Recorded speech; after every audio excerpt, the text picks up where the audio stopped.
A gunshot pierced the quiet September night in Cantonment, Florida. Inside the family home, a child's heart stopped at the sound.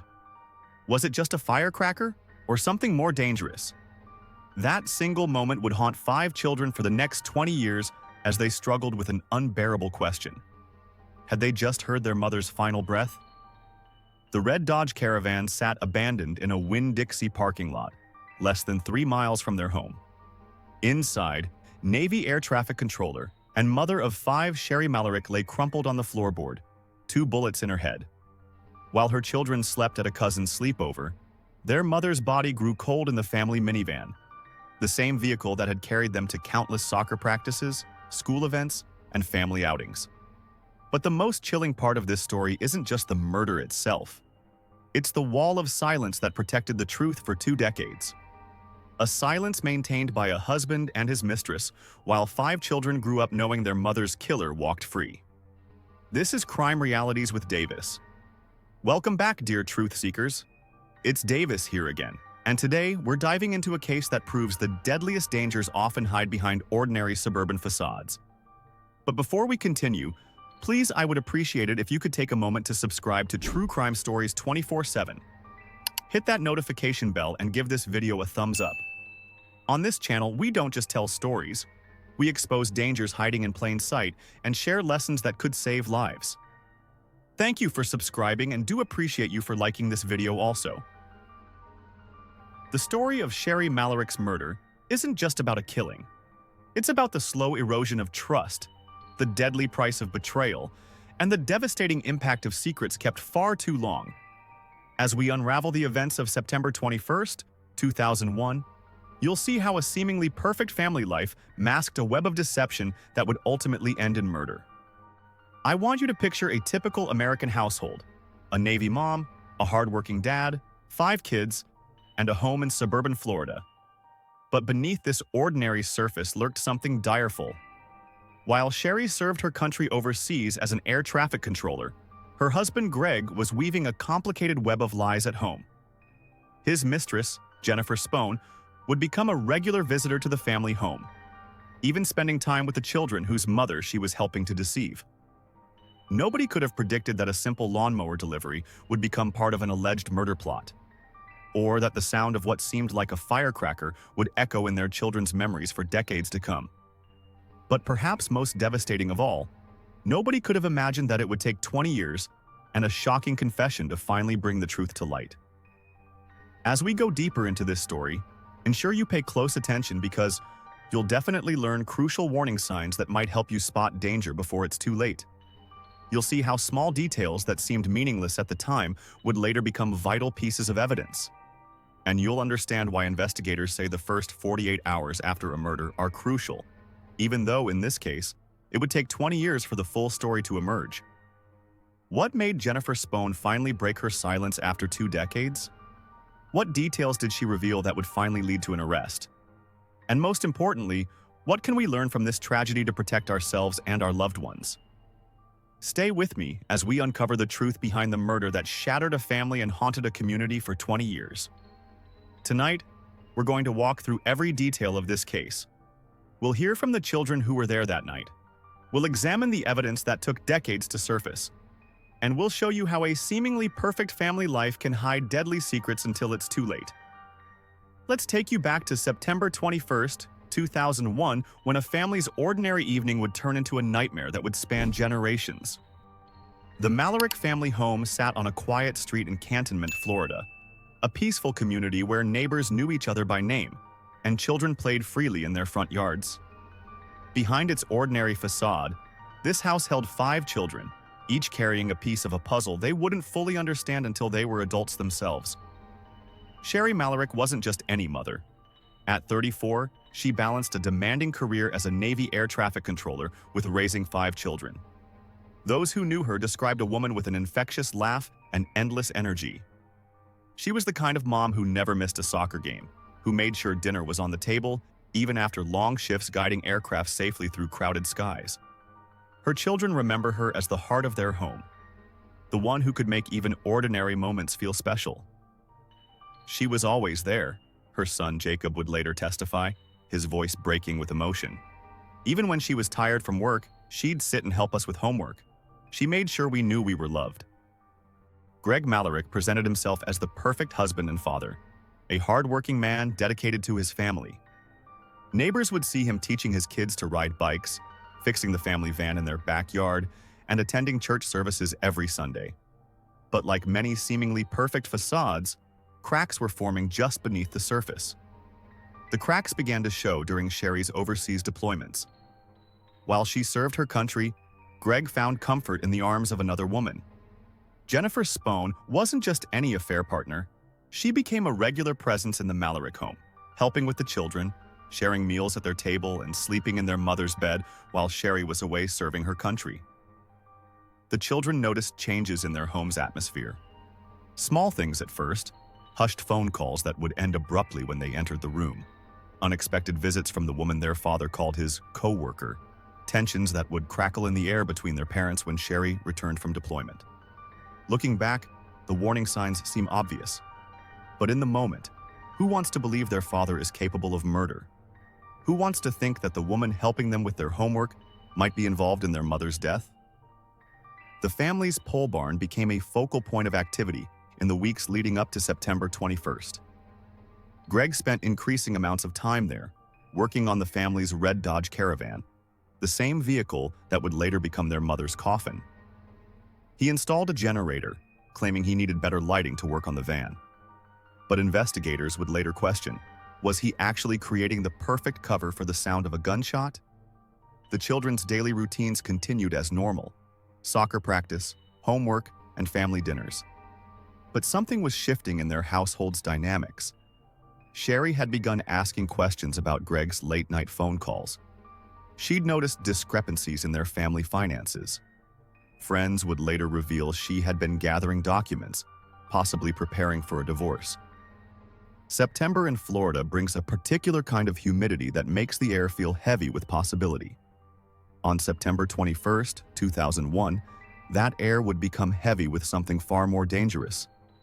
But before we get to the events of that fatal night, I need you to understand the web of relationships that had been quietly tightening around Sherri Malarik like an invisible noose. The affair between Greg Malarik and Jennifer Spohn began like the usual ones we all might have experienced or witnessed, with small moments that seemed innocent at first. While Sherri was overseas serving her country, Jennifer started appearing at the house more frequently. She was introduced to the children as their father's co-worker, someone who was just helping out while their mom was away. But beneath this simple explanation lay a darker truth. Looking back now, little Greg would later testify, his voice barely above a whisper, I remember how Dad would rush to the phone when it rang after dinner, how he'd step outside to talk even in the rain, how Jennifer would sometimes already be in our kitchen when we got home from school. The betrayal went beyond the affair itself.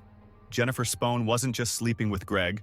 She was embedding herself into the very fabric of this family's life. She helped the children with homework, drove them to soccer practice, and sat at their dinner table. All while their mother was thousands of miles away, trusting her husband to keep their family together. But Sherri wasn't naive. Military wives develop a sixth sense of these things. During her last deployment, she began noticing inconsistencies in Greg's stories. Phone bills showed late-night calls to numbers she didn't recognize. Credit card statements with restaurant charges for 2 nights when Greg claimed he was working late. The kind of small details that send warning signals to a suspicious spouse. Friends of Sherri would later reveal that she had begun gathering every evidence possible to substantiate her suspicion. The likes of bank statements, phone records, notes about Greg's unexplained absences. She was building a case for divorce, they said, but she never got the chance to file those papers. So sad. In the weeks leading up to September 21st, the tension in the Malarik home became palpable. Neighbors reported hearing more frequent arguments. The children noticed their mother spending more time on the phone with her sister, speaking in hushed tones that would stop the moment someone entered the room. Greg's behavior changed too. He spent more and more time in the backyard, supposedly working on the family van. He installed that generator near the pole barn, a detail that would later become crucial to investigators. Was he really just fixing the van? Or was he setting the stage for something more evil? The children remember those final weeks as a time of unspoken tension. Their mother seemed distracted and worried. Their father was spending more time away from home. And Jennifer's visits, while less frequent, had taken on a different tone. There was an urgency to her appearance, a nervous energy that the children couldn't understand at the time. On September 20th, just one day before the murder, Sherri made a phone call to her sister. "Something's not right," she said. "I need to figure out what Greg's been hiding." It would be their last conversation. That same day, Jennifer Spohn purchased a lawnmower, a seemingly innocent purchase that would later provide the excuse for her presence at the Malarik home on the night of September 21st. But was it really just about returning a lawnmower? Or was it part of a carefully orchestrated plan? As the sun set on September 21st, 2001, no one in the Malarik household could have known they were about to become part of one of Florida's most haunting cold cases. The children were excited about their sleepover with cousins. Sherri was planning a quick trip to the store. And Greg? He was in the backyard, working on that van again. What happened next would tear this family apart and set in motion a chain of events that would take 20 years to untangle. The evening of September 21st started like any other Friday night in the Malarik household. The kids were buzzing with excitement about their sleepover. The air was thick with Florida's late summer humidity. Sherri had just returned from picking up the boys from soccer practice, her hair still damp from watching them play in the afternoon heat. 7:30 p.m. That's when Jacob last saw his mother alive. He was standing between the kitchen and dining room when she walked past him. "Hey, I'm going to go outside to talk to your dad," she said casually. Such a simple statement, such ordinary last words. Greg was in the backyard, where he'd been spending so much time lately. The red Dodge Caravan was parked by the pole barn, its hood up, tools scattered around. The generator hummed steadily, providing light in the growing darkness. A normal scene of a father working on the family vehicle. But what happened next was anything but normal. "I was watching TV," little Greg would later testify, his hands shaking as he recounted the memory. "Then I heard it, a pop sound, like a firecracker, but different, quieter, muffled. I didn't think much of it at the time. I wish I had." The little boy said, "That pop sound." 7 children were in the house that night, the Malarik children and their cousins. Several of them heard it. But who would suspect that the sound of what seemed like a firecracker was actually the end of their mother's life?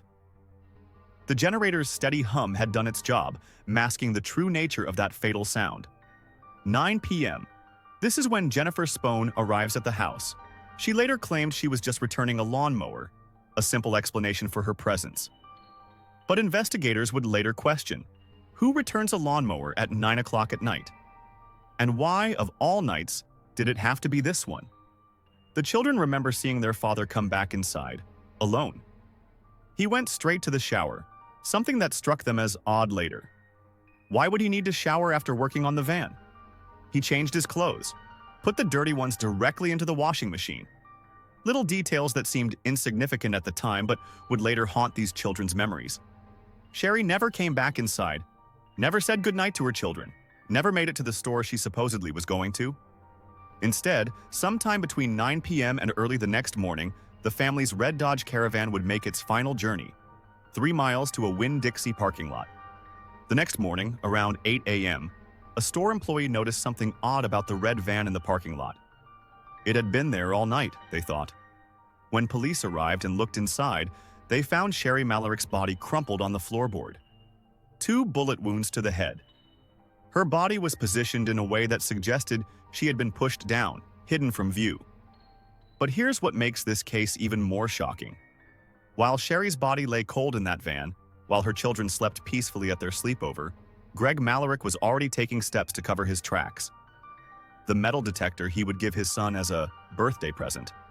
Was it really a gift? Or was it a tool to search for that missing shell casing in the backyard? For 20 years, the truth about what happened that night would remain locked behind a wall of silence. A wall built by a father's deception and maintained by his mistress's loyalty. But walls, even the strongest ones, eventually crack. The investigation began with a 911 call from a Winn-Dixie employee on that Saturday morning. But by then, crucial hours had already slipped away. Hours that could have made the difference between solving a murder and creating a cold case that would haunt investigators for 2 decades. Detective Buddy Nesmith arrived at the scene, the morning sun already beating down on the red Dodge Caravan. The first thing that struck him was how ordinary it looked. A family minivan in a supermarket parking lot. But what he found inside told a different story. The victim was positioned in a way that suggested someone who knew her, Nesmith would later testify. Someone who had thought about concealment. Someone who knew exactly how to hide a body in that particular vehicle. The killer had pushed Sherri's body into the floorboard, arranging it carefully to avoid detection from passing shoppers. The medical examiner's findings were clear. 2 gunshot wounds to the head. Professional, deliberate.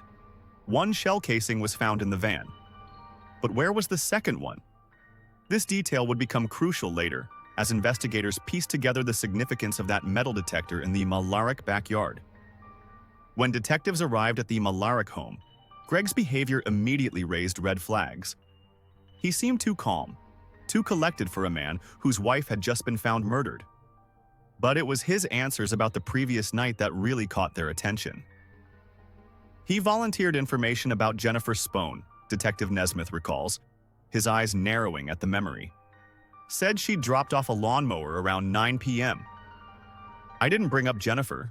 He did. And that's when my instincts started screaming. The investigation quickly uncovered the affair. But proving murder? That was a different story. The children's memories of that pop sound couldn't be definitively linked to a gunshot.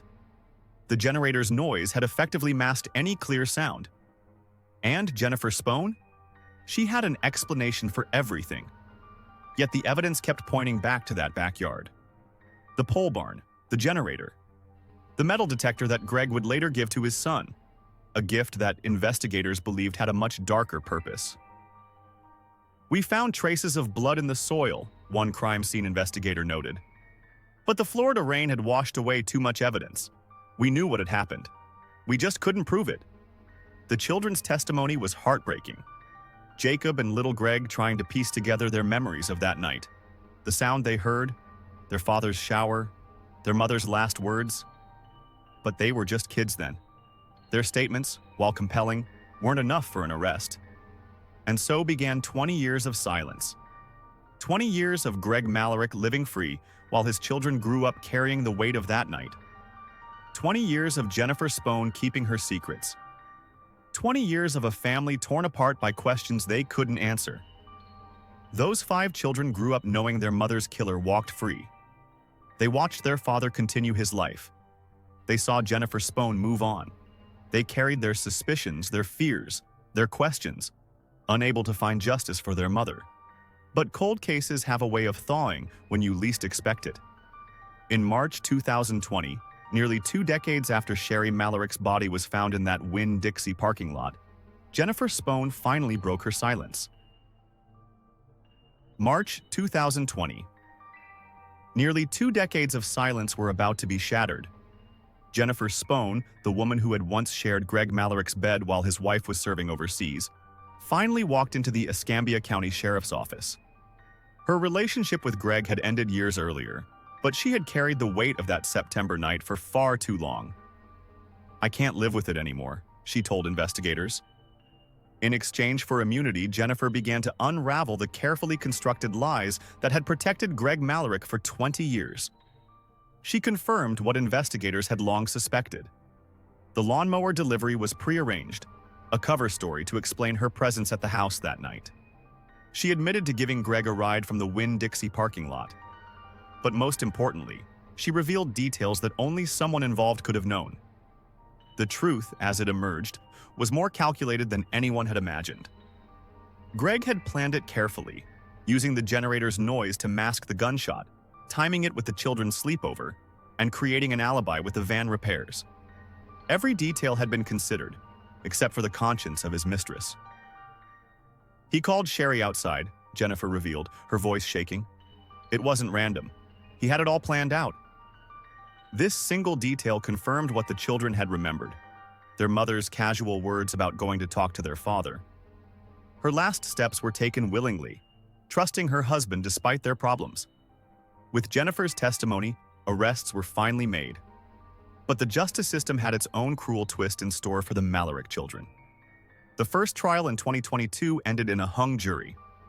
The second trial would face its own complications when 2 jurors had to be dismissed for overhearing information about the previous mistrial. And then came the verdict that would shake the community. Not guilty. The passage of time, the lack of physical evidence, and the limits of memory all combined to create just enough reasonable doubt. Due to double jeopardy laws, Greg Malarik could never be tried again for Sherri's murder. The children, now adults with families of their own, watched their chance for justice slip away. "I believe my stepdad killed my mom," Jacob would later tell reporters, "and I spent the next 8 years afraid I would be next." Little Greg, the son who had been given that metal detector, spoke about the weight of carrying such knowledge. That birthday gift. "I later realized he wasn't giving me a present. He was using me to search for evidence." 22 years after that fatal September night, the Malarik children still live with questions that may never be answered. But their mother's story serves as a stark reminder of the dangers that can hide behind seemingly perfect family facades. The red Dodge Caravan is long gone. The pole barn stands empty. The generator's hum has long since faded. But the lessons of Sherri Malarik's murder echo through time, teaching us all to watch for the warning signs, to trust our instincts, and to speak up before it's too late. For the 5 children who lost their mother that night, justice may have eluded them in the courtroom, but they ensure their mother's memory lives on through sharing her story. They hope that by telling it, they might save another family from experiencing their pain. For all married individuals watching this right now, please, if you see the warning signs, unexplained absences, suspicious behavior, growing tensions, don't wait 20 years to speak up. The life you save might be your own or someone so dear to you. This has been Crime Realities with Davis. Remember to subscribe to True Crime Stories 24/7 and join us next time as we continue to uncover the truth behind the cases that remind us evil can lurk in the most ordinary places. But before we end today's episode, let's quickly take a moment to consider what Sherri Malarik's story teaches us about personal safety and awareness. The warning signs were there, the unexplained phone calls, the suspicious behavior, the growing tension in the household. But like so many cases we cover, these red flags only became clear in hindsight. For those watching who might recognize similar patterns in their own lives or the lives of loved ones, here are crucial points to remember. Sudden changes in behavior, like Greg's increased time spent in the backyard, can signal something evil. Trust your instincts. If something feels wrong, it probably is. Sherri had started gathering evidence of her husband's deception. She knew something wasn't right, but she didn't have time to act on those suspicions. Pay attention to how people react to tragedy. Greg's eerily calm demeanor after his wife's murder wasn't just strange. It was a warning sign investigators recognized immediately. The shower he took, the clothes he washed, these weren't innocent actions but calculated moves to destroy evidence. And perhaps most importantly, silence protects predators. For 20 years, Jennifer Spone's silence allowed a killer to walk free. 5 children grew up knowing their mother's murderer would never face justice because too many people chose to stay quiet for too long. To those watching who might be living in fear right now, don't wait. Don't become another story we have to tell. Reach out for help. Call the National Domestic Violence Hotline. Talk to someone you trust. Make a safety plan before you need one. If this episode has affected you or made you think about situations in your own life, please share your thoughts in the comments below. Your experience might help someone else recognize danger before it's too late.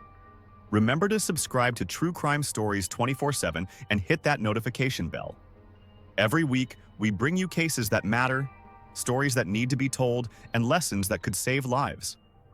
This has been Crime Realities with Davis. Stay safe, stay vigilant, and remember, the most dangerous predators often hide in plain sight. Thanks for watching. God bless you.